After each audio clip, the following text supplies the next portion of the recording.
But I feel like preparing yourself for these things that you can anticipate already relieves your stress. So when you're faced with something that you weren't expected, Right. you don't have these other things piling up on top of you. Exactly. So that's why it's so important to get these things out of the way. And then if a challenge that you did not expect arises, well, that's the sole challenge you focus on. Exactly. You have to be proactive.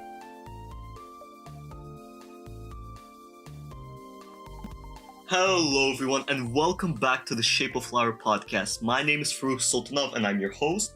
And joining me today is Daler Sultanov, your co-host. Thank you, Farrukh. No problem, anytime.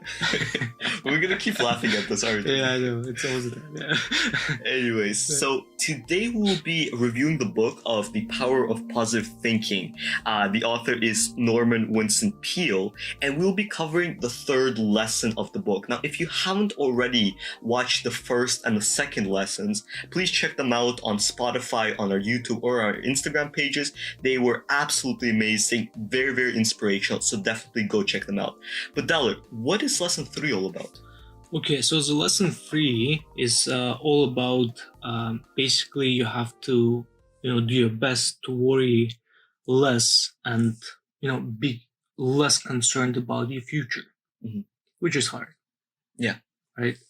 As a person who immigrated to Canada, I immigrated to Canada when I was almost 18 years old, right? Yeah. So when I moved, I was not really concerned about my future.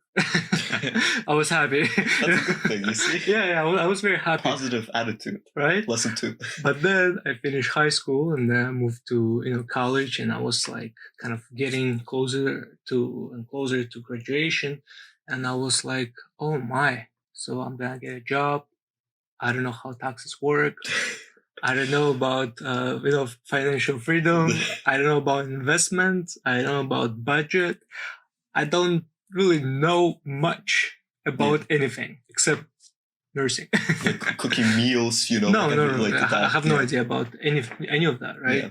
So you start thinking like, oh my god, like I'm, and at the end of my bachelor's degree, like I broke up with my girlfriend. I was like, man, like I'm alone, there's no one, no one's there, no one who will love me, I'll probably die alone somewhere, under the bridge, but jokes aside, I was worried about the future, because that's the thing about the future. It's so unpredictable, and no one can tell you that, hey, this is what exactly is going to happen, right? And no one really can give you any assurances like that. You will be safe and sound, you will be rich, or you'll be poor, and no one can really tell you that. Absolutely. And I feel like another point, right, that like people get really, really concerned about Right. is, will there be a success in the future, right? Like, as you said, some people like are worried about, well, I don't know how to do these like taxes, how to cook like meals for like the entire week and all that stuff.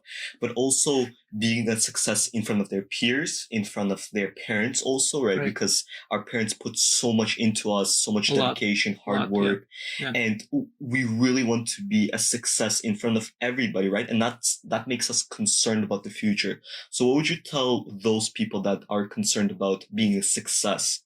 How can they resolve that? How can they feel less pressure? Right. Well, it's honestly, it's not that complicated, actually. The way to go about it, in my eyes, is just take step by step. One step at a time.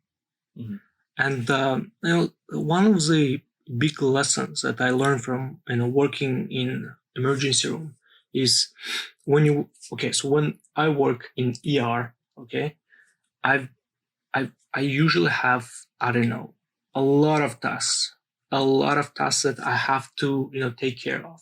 I have patients, I have call bells, I have phones that is ringing all the time.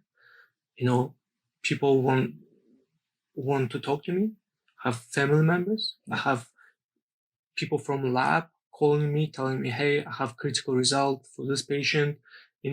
Have doctors that give me orders. And that's the thing. Everything's constantly changing, right? have specialists, doctors that come and they ask me, so what do you think about that patient? What do you think about this patient? I have a huge team. I have a nurse educator that comes and says, hey, like, let me update you on new things. So it's a lot of things are happening. Yeah. Okay. So what I usually do, I prioritize. Prioritize. Thank you. That accent is killing me, man. Sometimes I'm telling you. Yeah. So priority, like setting up your priorities, are very, very, very important, right? Because some things are more important than others. Yeah. But how do you find out? Well, you ask people who know. Yeah. Right. And in most cases, your parents will know what's more important, what's less important. Paying your credit card is very important, right? Because hey, no one will give you money for your first home, And I think you brought up a great point, right? The worst thing that you can do is to sit quiet and not ask anybody, exactly, not gain somebody's knowledge or experience. That's the worst thing that you can do. Right. You should be encouraged and you should be going out there and exploring, asking questions. Right. How do you do taxes? How do you cook meals? How do you do this research, right? You need to be going out there and exploring, because if you don't, that's when you're causing yourself extra worry and extra issues and extra just stress in general. Exactly. And that's the thing. When it comes to life, we have all these cornerstones. Absolutely. Right? That we have to achieve, and we have to learn. When you are when you are in school, you need to learn how to study. Yeah. Right? When you are in university, you need to know how to, deal with huge amount of material, and a bunch of others. I'm just giving you simple examples. You need to learn how to communicate. You need to know how to socialize. You need to know how to be friends with. Get ready for your job as well. Get ready for your job. You need to know how to do resume. So you need to know all bunch of stuff. Yeah. Right. But the problem, and that's the thing, that's absolutely normal. Everyone goes through this kind of stuff. Right. For sure. That's fine. The problem occurs when you stop caring about things that everyone goes through, right? And you say, hey, I don't want to learn about let's say taxes. I don't want to learn about how to pay my bills. I don't want to learn about how to cook. I don't want to learn about, I don't know, like you name it, like things that are important to everyday, day-to-day kind of activities, right? And then what happens? You move forward, and another batch of stuff that you kind of supposed to do by certain age, comes to you, and you're like, oh, there's more things that I need to learn, or and then more things that I need to, and then you're overwhelmed. Mm-hmm. And guess what? Time doesn't stop. Yeah. So you move to your, I don't know, into your 30s, right? Like from your teens to your 20s, into your 30s. Then you become a parent. And right. And then you parenting happens. So you have kids. You're like, oh, I need to learn about this too. So more stuff as you go, as you move forward, more stuff will be adding to your library of knowledge. And if you don't really, sit down and tell yourself, hey, it's okay. There's so much information out there, right? I just need to know what's important and what's not important to me. And that's the thing, right? About, priorities, right? The things that is important to me may not be important to you. Mm-hmm. And that's absolutely fine. For sure. Right? But you need to tell yourself, right? Okay, this is important. This is what I want to know. That's what I need to learn. Mm-hmm. Okay, that is not important. That's fine. Yeah. But you always need to say to yourself, okay, so this is not important to me right now, but will it be, important to me tomorrow? Yeah. Or the day after even? If the answer is yes, guess what? It's still important. So prioritizing, as you have recommended, is a very, very important thing. Right. I think another thing that you mentioned is visualizing, right? Mm-hmm. Visualizing your step-by-step procedure, how you will address these issues, right? And it goes back to our first lesson, right. Believing in yourself and visualizing your goals, because it's so important for a person to visualize on what they're going to do, what their plan will be, and how they will approach the situation. And that's sort of how you do it with your work, right? Like in terms of you have a bunch of different things that you need to do, but you're like, okay, this I need to do first, this I need to do second, third, and that relieves some of the stress, right? It's true. It's true. I'll give you a simple example. When I, let's say, drive to work, right, and I sit down in the car, what I do, I visualize the way I will get to my hospital, right?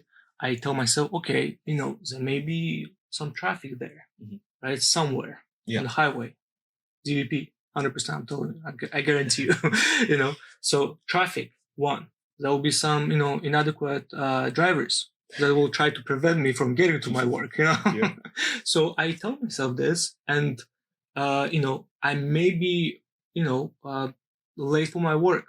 So what I do, I distress myself. I don't think it's a word, but hey, for the sake of this, don't distress. You're good. Well, okay. Well, I feel like sometimes I do create my own words. I'm telling you. It's all good. Creative minds. Creative minds, yes. So that's the thing, right? Like you need to distress you, and I go for all this stuff, and that's the thing. Our mind is a super computer. Yeah. We are able to think about tons of stuff within seconds. Absolutely. Right?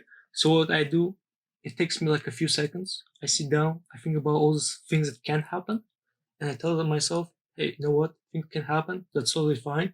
And when they do happen, I see that inadequate driver who doesn't signal before he, gets into my line. I say, hey, he's inadequate. But it doesn't change my mood. I'm still positive. I'm still, I believe that I can get to my work safely, and, I keep my attitude positive. I keep telling myself, hey, it's going to be fine. I can make it, and guess what? You do make it then. Yeah. And also, right, like, I know people might say, well, you can't prepare yourself for everything, right? But I feel like preparing yourself for these things that you can anticipate already relieves your stress. So when you're faced with something that you weren't expected, you don't have these other things piling up on top of you. Exactly. So that's why it's so important to get these things out of the way. And then if a challenge that you did not expect arises, well, that's the sole challenge you focus on. Exactly. You have to be proactive. You can't just be passive and then be like, oh my God, what happened to my life? How come everyone moves forward and I move backwards somehow? Well, because other people deal with, their, responsibilities, their, tasks, right? And you don't. All right. And that's the thing. Like the first thing, you have to be honest with yourself. Right? And if you're honest with yourself and you keep dealing with your daily tasks and daily things that you need to learn, I think you should be absolutely fine. And that's the thing about future. Future is will be there, but present is very important. It's very important to stay present. It's very important to solve problems that you have right now, and in order to deal with problems that can happen tomorrow. Absolutely. Right? So that's the thing, right? If you're overwhelmed, that's totally fine. Know that a lot of people are overwhelmed as well. Try to deal with your problems yourself, but right, like do all the stuff, do all the activities, start writing, get a notebook, start writing like all those positive stuff, things that happen to you, or start like writing about your days and stuff, right? Things that happen to you. Talk to someone if you're having issues. So do your best to deal it within yourself, or first. But if you still having issues, yes, try to talk to someone. Talk to your friends. Absolutely. Talk to your family members. And if it doesn't help you, move to the next level. Speak to a specialist. Speak to your family doctor. And he or she, they can assist you in that, and you'll get help. Absolutely. And yeah, I definitely agree with those tips. So this concludes our final lesson from the book of The Power of Positive Thinking by Norman Vincent Peale. Now, if you haven't listened to our previous two episodes, lesson 1 and lesson 2, please check them out on our Spotify, on our Instagram and YouTube. Don't forget to follow or subscribe to our pages. Thank you, everyone, and we'll see you in the next episode. Bye, guys.